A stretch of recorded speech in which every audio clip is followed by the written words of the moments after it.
Bapak Ibu, kita masuk pada sesi tanya jawab atau dialog.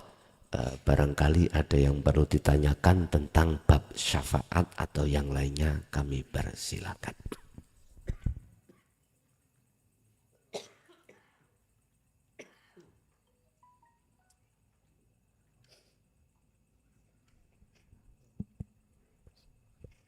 Assalamualaikum warahmatullahi wabarakatuh.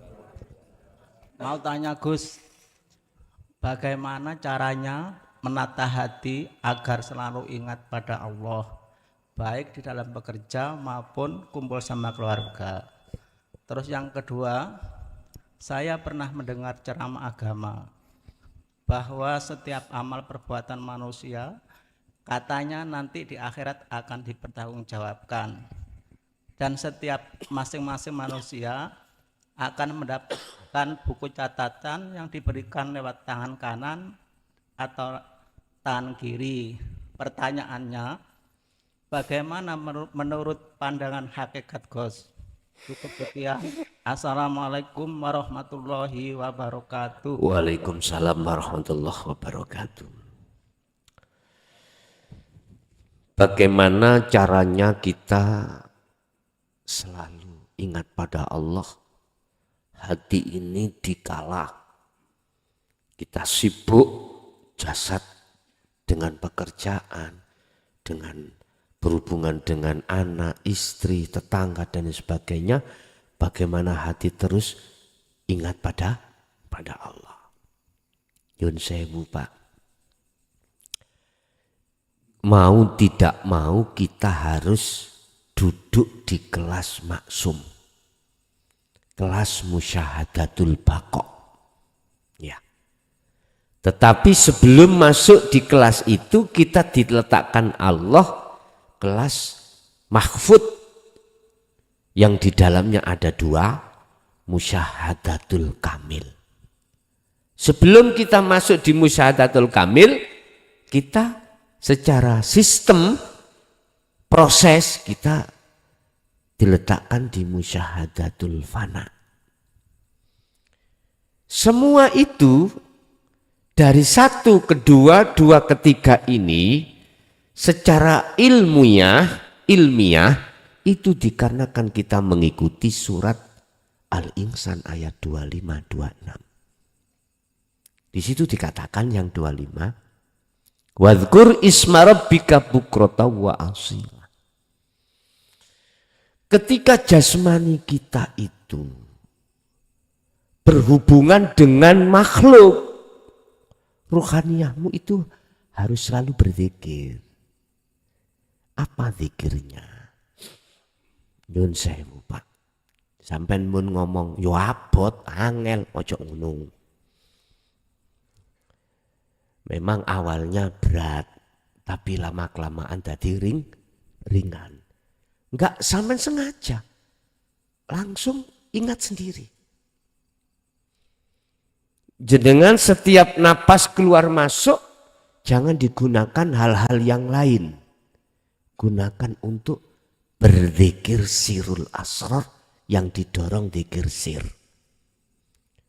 Masuk, keluar Allah. Atau dibalik.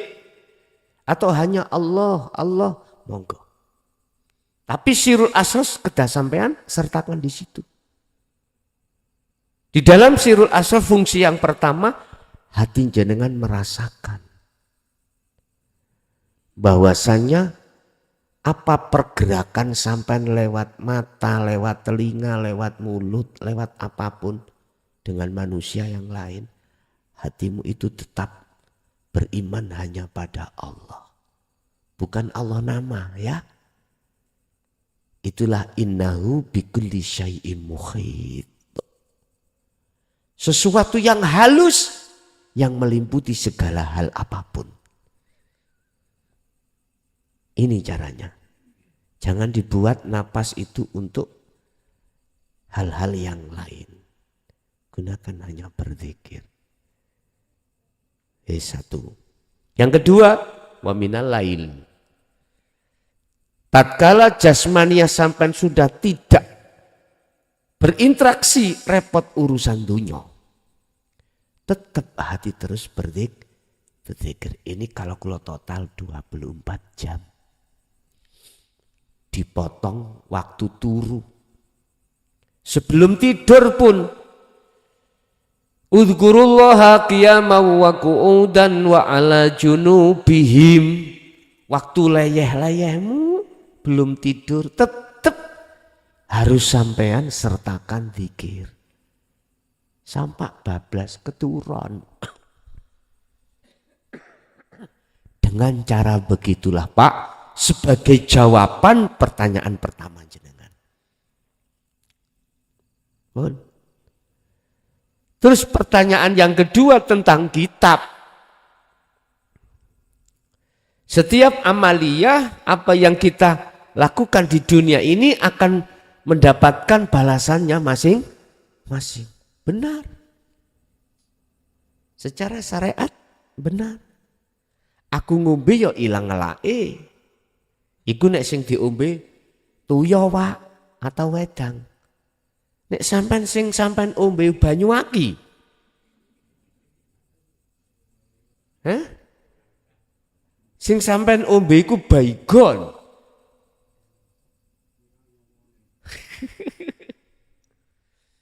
Sama dengan itu.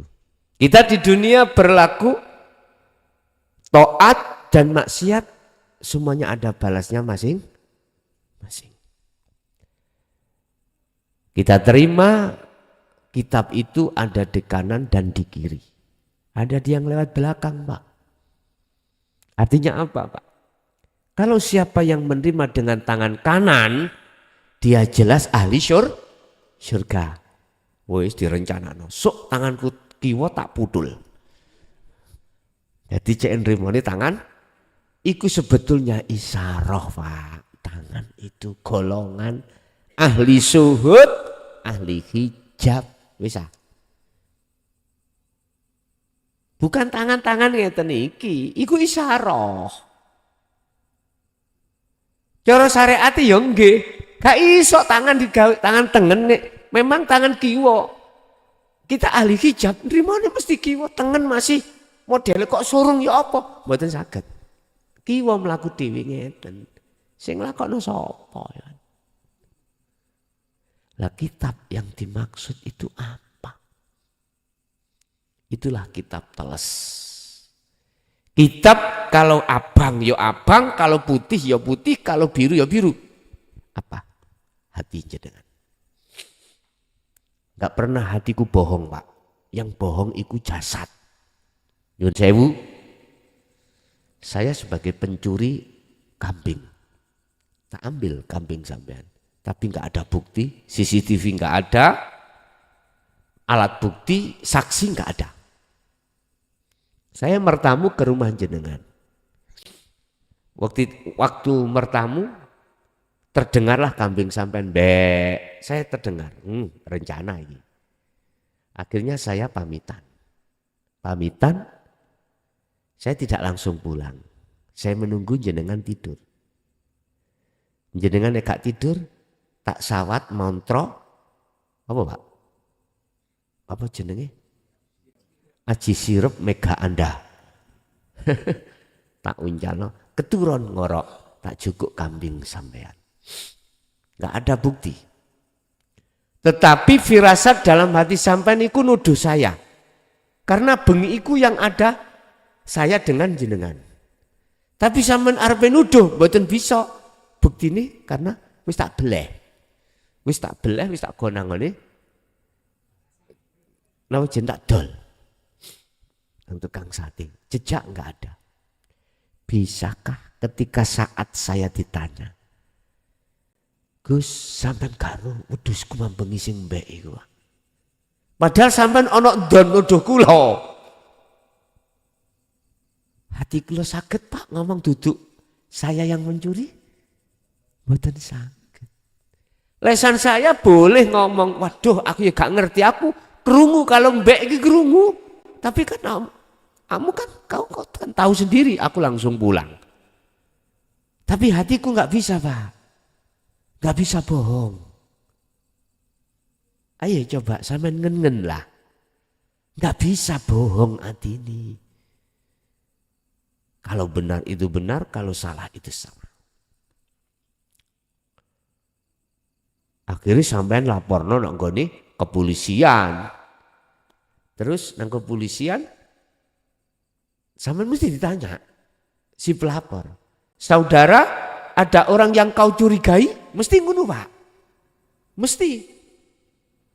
Mergae polisi ilmunya itu akan mencari dan memanggil, berhak memanggil orang yang dicuri. Ada, siap. Gus Muklason. Mesti surat panggilan, Pak. Dari kepolisian. Des atas dasar pelapor ini. Ditakoki kula.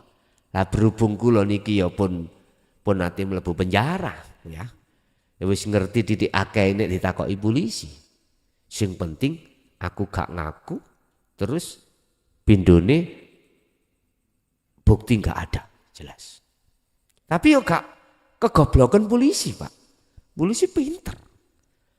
Wis ngaku woson, aku lho wis ana buktine. Wis ta, ngaku wo. Daripada kuwi tambah sorong kok. Tambah gede hukumamu nek gak ngaku. Akhirnya ngeletek, Pak. Iya kula. Wis, padahal polisine garo. Nggawe cara, iku ilmu kepolisian, kejiwaan, karena melihat saya ketika disedek kelihatan, Pak, orang yang tersangka betul-betul pelaku dan tidak kelihatan, Pak. Kelihatan.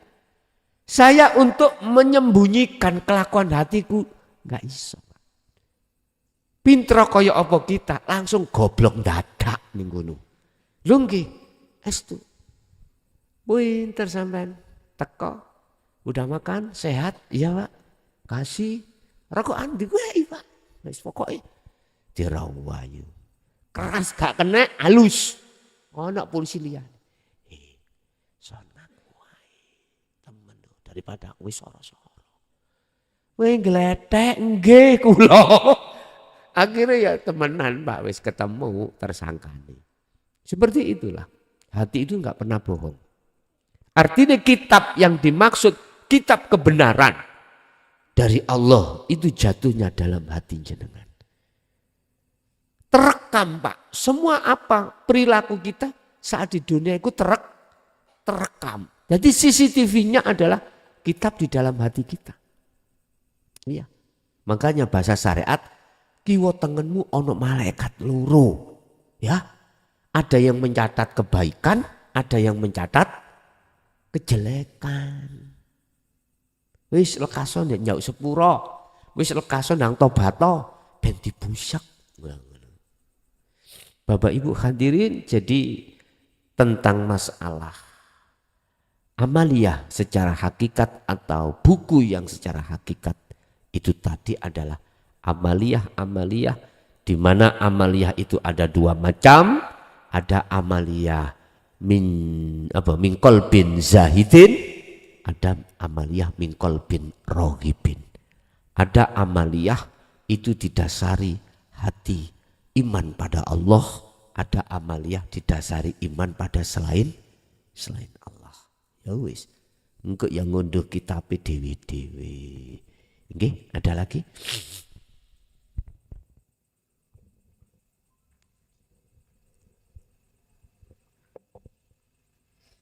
Assalamualaikum warahmatullahi wabarakatuh. Tepangaken Gus kula naminipun Sugiono saking Pandaan. Badhe cangket Gus bahwa Allah itu mencintai Muhammad. Nah, untuk itu bahwa Muhammad itu adalah Nur Muhammad. Nah, untuk membangkitkan Nur Muhammad di dalam batang tubuh kita ini bagaimana Gus caranya? Matur nuwun Gus, matur nuwun. Assalamualaikum warahmatullahi wabarakatuh. Waalaikumsalam warahmatullahi wabarakatuh. Apa sih Nur Muhammad itu? Yaitu wiji kang dumadi di dalam hidup. Kalau bahasa umum disebut roh, ya, disebut roh. Lah, perwujudan apa yang dilakukan oleh Nur Muhammad itu adalah Muhammad nyatanya. Mana Muhammad itu? Jasmania Anda. Jasmania. Makanya disebut bashar. Innama ana basyarum mislukum. Aku sama dengan kau manusianya. Statusnya seperti patung. Seperti patung. Patung gak akan pernah bisa menolong terhadap patung yang lain. Lah untuk dari pertanyaan, untuk memunculkan Nur Muhammad di dalam diri kita yang memang sudah ada bagaimana ya wujudnya dohir sampean iki sing disebut Muhammad. Tapi bukan Muhammad ibnu Abdillah secara syariat loh Pak ya. Jangan, saya secara hakikat. Yo kang nama ruh itulah Nur Muhammad. Lah dohir sampean jasad iki sing disebut Muhammad. Untuk menampilkan hal seperti itu sehingga ada keseimbangan antara Nur Muhammad dengan Muhammad, maka Muhammad wajib mengikuti patuh dengan hukum Muhammad. Hukum Muhammad itu hukum syariat. Nur Muhammad hukumnya hukum hakikat. Lah ini sinkron Pak. Sinkron sekali. Inilah yang disebut sebagai keseimbangan hukum syariat dengan hukum hakikat. Ini dijelaskan oleh Allah di dalam surat Ali Imran ayat 31. Allah katakan, Muhammad katakan terhadap umatmu lewat Muhammad. Aslinya Nur Muhammad cuman lewat Muhammad. Omongno. Jikalau cintamu itu ingin diterima oleh Allah, iku tono. Apa sing wis den lakoni Muhammad? Artinya apa? Muhammad ibnu Abdillah niku wayah niku. Sistem wasilun yang menyeimbangkan antara hukum syariat dengan hukum hakikat. Artinya jangan kau manusia berkiblat hanya hukum syariat. Jangan. Kau harus juga berkiblat hukum hakikat. Sebab hukum syariat itu kiblatnya jasmani, ruhaniyahmu itu harus ngiblat hukum hakikat ruhaniyahmu. Bukan ikut nggone hukum syariat. Nah, inilah cara nggon iku ana nggone dhewe-dhewe, Pak. Nek wedang iku ya dekeken gelas, nek uyuh kencing dekeken nggone WC utawa apa kuno. Aja diwadahi gelas. Dhewe-dhewe tempate. Paham maksud kula nggih? Jadi silakan panjenengan iki untuk menyingkronkan di antara dua hukum, otomatis harus mengikuti sistem wasilun yang telah dilakukan oleh Rasulullah. Jikalau kau mau mengikutinya, maka yuhibbukumullah. Kau akan dijadikan Allah sebagai kekasihnya. Terus bagaimana dosa-dosa saya dulu waktu Nur Muhammad roh iki mang melakukan perserikatan terhadap selain Allah, menyekutukan Allah. Wa yaghfir lakum dzunubakum, diampuni. Karena kita sudah bertobat. Tobat inilah sing disebut taubatan nasuhan.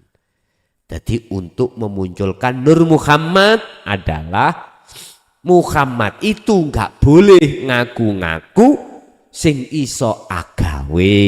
Muhammad ini tetap dadi patung. Paham ya? Oke. Ada lagi.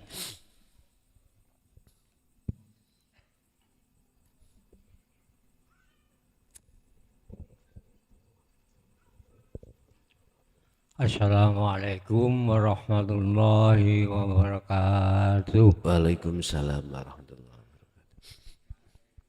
Gus, kula nate tangglet dhateng panjenengan. Kula niki tiyang bodho. Sami. Ngoten ya. Saged kula tumut mriki niki. Ngoten. Terus kula Gus mau napa kula dikir terus. Kula niki nangis boten krasa, banyu mata niki mboten kena dimpet.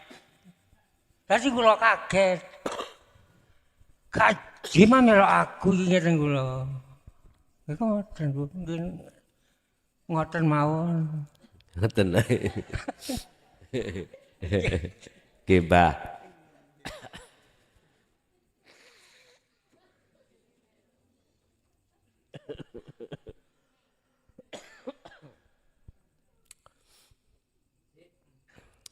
Kita teng mriki niki ngaji teng mriki niki di sini itu ngaji untuk siapapun boleh. Bahkan selain agama Islam silakan. Boleh. Siapapun. Sebab jujur aja terus terang apa yang kubahas tidak membahas agama. Tidak membahas perbedaan agama. Yang kubahas itu hanyalah bagaimana cara ruhaniyah kita itu betul-betul imannya sudah tidak lagi terhadap selain Allah, selain Khalik, selain Tuhan. Hanya itu. Urusan jenengan dzikir kok yo nangis iku nopo? Misalnya ditakokno. Ngeten, Pak. Di dalam sifat basiroh kita itu ada dua saudara kita. Yaitu aluamah dengan mutmainnah. Kalau nangis sampai itu tadi, umpama, kok sih merasa keakuan diri jenengan masih ada, berarti ku aluamah. Menyesali semua apa perilaku kita selama ini memadakan selain Allah itu terhadap Allah. Dipadakno. Contoh tetangga, aku yakin yang nolong aku tetangga. Iki kan mendudukkan tetangga ini makhluk iki pada Allah saya. Yes.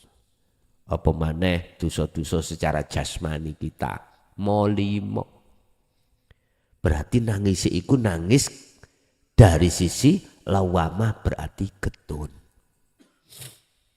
Wonten nangis bahagia lho, Pak. Nggih. Apa mutmainnah ya ayyatuhan nafsul mutmainnah irji'i ila rabbiki radiyatan mardiyah. Disebut jiwa itu karena belum jadi roh. Belum disebut roh. Nek disebut roh itu mesti suci. Wahai jiwa yang tenang. Itu kan dipanggil loh Pak. Irji'i. Balia siro. Kembalilah kau.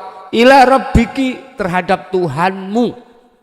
Berarti kan belum kembali dong. Menurut ayat ini adalah perintah. Kecuali kalau sudah sampai pada ayat niki mengki. Fadkhuli fi ibadi baru iki wis aran roh wis, gak jiwa lagi. Radiyata mardiyah, kau bisanya masuk ketemu Tuhanmu itu dasarnya dengan ridho. Lepaskan keakuanmu ridho.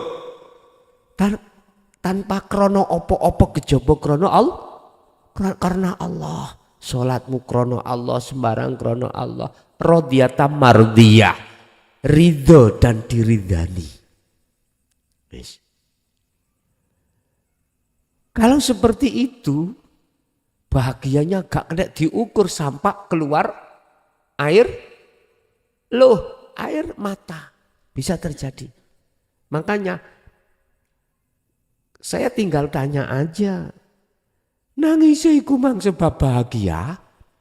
Apa nangis iku mang sebab ngetuni apa waktu puluhan tahun waktu-waktu kita jadikan sebagai waktu yang lalai pada Allah.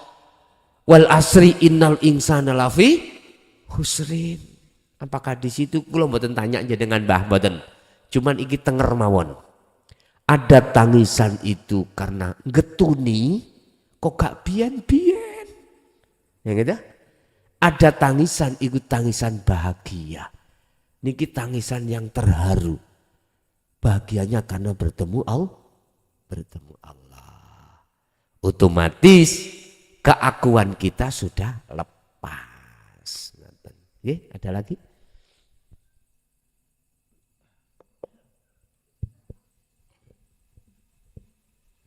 Assalamualaikum warahmatullahi wabarakatuh. Waalaikumsalam warahmatullahi wabarakatuh. Alhamdulillah Allah tasik maring izin datang kula sehingga waket bermuajaha lan saged sharing datang Gus so datang sederek lintunipun. Ing mriki kala wau dipun bahas masalah syafaat-syafaat ingkang sangat jelas lan panjang lan gamblang. Menawi rujuk datang dawuhipun Allah Ta'ala wonten surat Maryam ayat 87 insyaallah ya. Bismillahirrahmanirrahim. La yamlikuna syafa'atan, ora bakal berhak memiliki syafaat sapa wae menungso sakabehane illa manittakhoda, kejaba yaiku wong kang anduweni ikatan indar rahmani ana ngersane Allah, ana ngersane Ar-Rahman, ikatan apa? Ahdan perjanjian. Menika kula nyuwun dipun jelasaken kanthi hukum hakikat. Nomor kalih kala wau dipun bahas masalah catatan buku catatan. Wonten surat Yasin Allah Ta'ala njelasaken al yauma nakhtimu, ana ing dina pungkasan, dina akhir, ala afwahim, moko bakal den tutup dan bungkem sekabehane lesane menungso. Watu kalimuna lan bakal ngucap aidihim piro-piro tangane menungso, wa tasyhadu arjuluhum lan bakal nyakseni sekabehane sikil menungso bimakanu yaksibun kelawan perkara kang wis den lakoni kabeh. Niki ugi kula nyuwun dipun terangaken secara hakikat. Nomor 3 niki kula angen-angen nggih kados benturan. Allah dawuh Allah ora bakal ngrobah nasibe satu kaum kejaba kaum iku sendiri, kejaba kaum iku dhewe kang ngrubah apa sing dadi kekarepane. Nah, menawi dikaitaken kelawan dawuhipun Allah Ta'ala la haula wala quwata illa billah, niki kadose benturan. Sebab sedaya perkawis tanpa Allah mohal akan terjadi. Nah niki nomor 3. Lajeng sedaya kala wau kula nyuwun dipun jelasaken kanthi hukum hakikiyah. Katen saking kula mbok menawi wonten khilafipun kula nyuwun agunge pangapunten. Akhiron assalamualaikum warahmatullahi wabarakatuh. Waalaikumsalam warahmatullahi wabarakatuh. Ini terakhir Pak ya. Masalahnya kita bagi waktunya habis ini kita ke Pekoreng ya, Rembang. Pertama masalah syafaat perjanjian. Hakikati perjanjian ini ya sing kula omong baiat itu. Apa? Menyambungkan talinya ruh yang terputus pada Allah. Jatuhnya ada di Sirul Asrar. Kalau kita bicara iman, iman yang sudah tidak lagi terhadap selain Allah. Cuman ayat ini, syafaat itu tidak akan diberikan terhadap orang yang melanggar perjanjian. Kalau kita tarik ke syariat, kapan perjanjian itu? Dulu sebelum kita diletakkan di dunia, kita kan sudah dijanji tidak akan pernah menyembah selain Allah. Alastu birabbikum qalu bala syahidna. Ini kalau kita keluar dari perjanjian, berarti kita tidak akan berhak mendapatkan pertolongan atau syafaat. Syafaat itu yang pertama. Yang kedua, terkait masalah semua dikunci. Itu hakikatnya kita kalau sudah jadi patung, baru itulah tempatnya terkunci. Artinya makhluk siapapun, keakuan kita kalau sudah geser diganti keakuan Allah di situ dalam hati jenengan, itulah yang dimaksud lesan terkunci, apapun itu terkunci kabeh. Jadi ketika saat Allah menanyai tentang masalah apa perilaku, maka kebenaran yang muncul. Yang sebagai saksi adalah anggota tubuh ini. Iya, tanganku tahu digendemek bokongi tonggo. Ya, wis macem-macem lah ngoten nah. Lah, ini kan dalam persidangan. Makanya mengapa Allah disebut sebagai hakim yang paling adil di situ? Mengapa lesan dikunci? Karena lesan ini tempatnya bohong. Itu tadi, Gus wedhusku sama Joko boten. Padahal hati tetap mengatakan aku yang mengambil. Berarti letak perkuncian itu secara hakikat kita itu sudah di posisi menjadi patung. Yang ketiga, masalah nasib sebuah kaum. Iki bisanya sinkron Pak, sinkron. Empun kaum melihat dari sisi makhluk. Ingat mengapa Allah memakai kalimat nahnu. Padahal Allah itu tunggal. Kok nahnu? Nahnu kan kita. Banyak. Tapi ada ayat yang mengatakan kalau Allah dawuh kadang memakai nahnu. Nahnu. Itu artinya walaupun secara syariat kita ngomong kaum, tapi hakikatnya itu adalah di dalam diri kaum. Siapa yang meliputi kaum? Aku tidak akan merubah nasib sebuah kaum manakala kaum itu tidak merubah sendiri. Artinya iki sok sinkron boten tabrakan dengan la haula wala quwata illa billah. Kalau melihat hidupnya, siapa yang meliputi di dalam diri kaum? Allah lagi tak? Allah lagi. Inilah yang dimaksud dalam bimbingan tasawuf. Lihatlah ahad di dalam banyak lagi. Sama dengan gitu. Jadi akhirnya sinkron Pak antara ayat tersebut dengan la haula wala quwata illa billah. Saged dipaham nggih? Nggih, ngoten mawon kula nyuwun ngapunten karena memang jane kula mboten purun niki. Tapi dos pun dimelih. Dos pun dimelih. Sono ya jamaah, kene ya jamaah. Ya wis bagi-bagi enggak ada masalah. Cuman saya katakan bar ndugi Pintrang, perkiraan nanti nyampe sana jam 9, ya wis aku tak takon. Sareng kali Gus Masyhur, ya dah niki mengke. Nggih, Bapak Ibu hadirin, itulah apa yang telah dituangkan Allah, beberapa ilmu terkait syafaat, mudah-mudahan menjadikan ilmu yang bermanfaat bagi kita dan anak keturunan kita ila yaumil qiyamah. Lahumul Fatihah. Bismillahirrahmanirrahim.